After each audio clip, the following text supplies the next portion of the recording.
నిజామాబాద్ జిల్లా బాల్కొండలోని పలు గ్రామాల్లో ఐస్ క్రీం బండ్లు వద్దని గ్రామస్తులు ఫ్లెక్సీలను ఏర్పాటు చేశారు. నాసిరకం, నాణ్యత, గడువు లేని ఐస్ క్రీంలను విచ్చలవిడిగా గ్రామాల్లో అమ్ముకొని డబ్బు సంపాదిస్తూ పిల్లల ఆరోగ్యాన్ని దెబ్బతీస్తున్నారని ప్రజలు ఆందోళన వ్యక్తం చేశారు. దీనిపై సంబంధిత అధికారులు స్పందించి చర్యలు తీసుకోవాలని గ్రామస్తులు కోరారు. అనంతరం గ్రామంలో ఐస్ క్రీం అమ్మకాలు కొనసాగిస్తే చర్యలతో పాటు 5,000 జరిమానా ఉంటుందని గ్రామస్తులు తెలిపారు. ఎక్స్పైరీ డేట్ అయింది కాబట్టి అది బాగా కెమికల్ తీసుకొని బాగా కెమికల్ మిక్స్ చేసి కలుపుతారు. అందు గురించి చర్య తీసుకొని ఊరి గ్రామ ప్రజలందరూ కలిసి మా దగ్గరికి వచ్చి విన్నపం చేసినందున మేము కఠినంగా చర్య తీసుకొని వరకు పిలిచి మరి చెప్పినాము.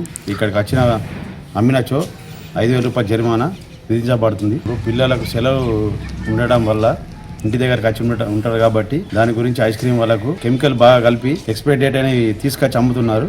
దానివల్ల ఆరోగ్యం పాడవుతుంది పిల్లలకు. దానివల్ల అందరూ గ్రామస్తులు కలిసి విన్నపించడం జరిగింది. తద్వారా మేము పిలిచి వాళ్ళని కఠినంగా మాట్లాడి చెప్పినాము, మీరు ఇక్కడికి ఐస్ క్రీమ్ తీసుకొని రావద్దు, వచ్చినట్టు జరిమానా తీయబడి. ఈ ఐస్ క్రీములు వచ్చేసి విపరీతంగా ఎటువంటి నాణ్యత లేకుండా అందులో ఏం కలుపుతున్నారో తెలియదు, ఏం వేస్తున్నారో తెలియదు, అది ఎన్ని రోజుల్లో ఎక్స్పైర్ అయినది కూడా తెలియకుండా పిల్లలు దానికి అలవాటు పడి అది తీయగుంటుంది, చల్లగా ఉంటుంది. దానికి అలవాటు పడి మారం చేయడం వల్ల ప్రతి తల్లిదండ్రి ఒక్కొక్కరికి 4-5 తినిపించడం వల్ల 2 రోజులకి జలుబు వస్తుంది, జ్వరం వస్తుంది, హాస్పిటల్కి తీసుకుపోవడం జరుగుతుంది.